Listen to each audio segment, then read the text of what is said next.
তোমাদেরকে আমি সাবমেরিনটা ঘুরিয়ে দেখাই।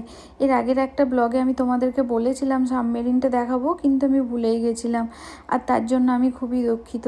রাধে রাধে বন্ধুরা, তোমরা নিশ্চয়ই ভালো আছো। এটা হচ্ছে সাবমেরিনের কিন্তু বাইরের অংশটা, খুবই লম্বা। এরপর আমরা সাবমেরিনের ভিতরে প্রবেশ করছি। সাবমেরিনের ভিতরটা কিন্তু খুবই সংকীর্ণ, এবং এন্ট্রি পথটা তোমরা দেখতেই পাচ্ছ, আমাদেরকে মাথা নিচু করে ঢুকতে হচ্ছে।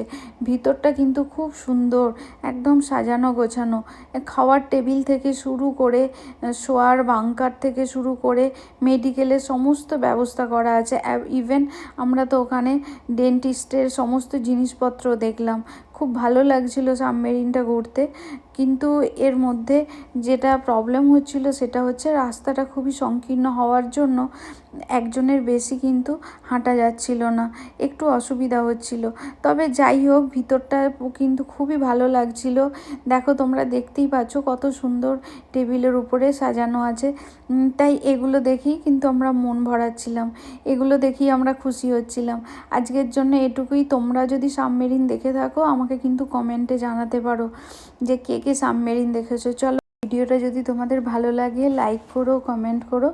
আজকের জন্য এটুকুই। পরের কোনো ব্লগে দেখা হবে। Bye bye, tata.